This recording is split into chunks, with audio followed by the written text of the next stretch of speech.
All right. 75. Actually, no, wait. Let's go back. This scene starts. This scene starts actually on 73. You need to read the scene in its entirety to get the significance of it. But basically, Bleecker, the love interest, is at his locker, and Juno is coming to confront him about him going to the prom with another girl. And it's a great little scene. But what I liked about it was on 78, there is a line of description where it says, Bleecker braces himself. You see it up here. Bleecker braces himself and pushes up his lab goggles.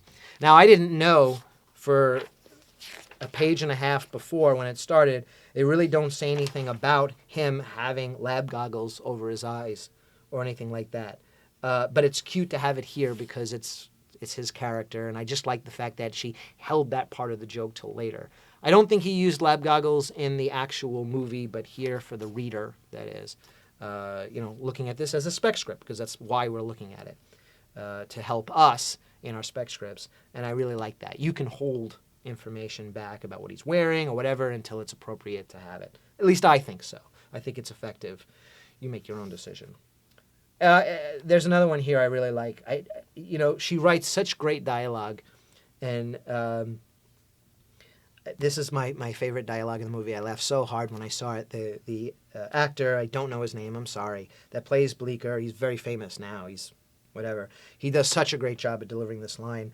Like, I'd marry you. You would be the meanest wife of all time. And anyway, I know you weren't bored that day because there was a lot of stuff on the TV. The Blair Witch Project was on Stars, and you were like, oh, I want to watch this, but we should make out instead, la la la. I thought that was just cute. It's just good. It's just good dialogue. When you read this, you go, yeah, it is. And something to consider when you're writing dialogue. I'm sorry? Who? Oh, Michael Cera. It is Michael Cera. The director just told me that it's Michael Cera. So that's who it is. That's right.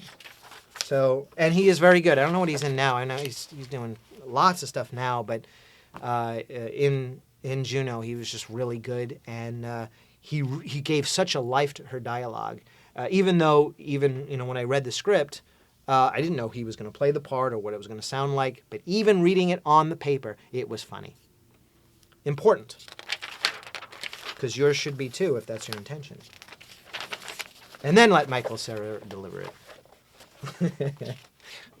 Part of the reason a writer writes, whether it's screenplays or novels, is to communicate a personal truth.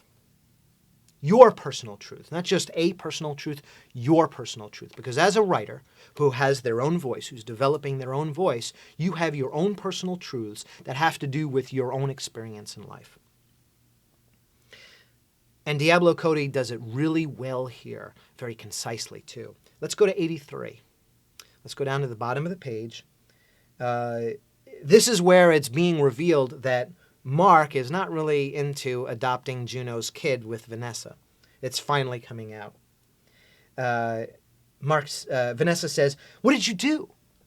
And Mark says, I didn't do anything. I've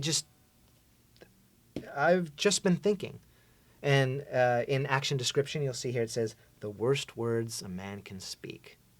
Awesome, awesome, awesome stuff. Why? Because it's not just telling a story. It's not just describing what's happening. It's not telling you what action's taking place. It's giving you an intrinsic truth, not only to Diablo Cody, but to everyone. Everybody, women for sure, women can totally, totally relate to this. The worst words a man can speak. Great stuff. And so short. It takes so little to communicate so much and so effectively and entertainingly. Jump over to 84. We're still continuing on. Vanessa says, in parentheticals, "You've been thinking." What?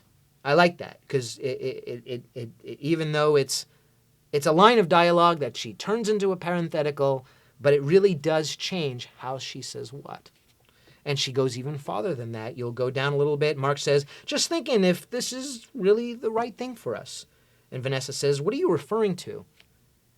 And then Diablo says right under it, she knows exactly what he's referring to. Awesome stuff, good stuff, because we're really getting into the cadence and the pacing and the tone of this scene.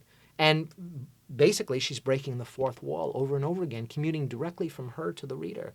But it's still effective. It's still good. We still want to read on. We're still emotionally tied to the characters and the scene and the story.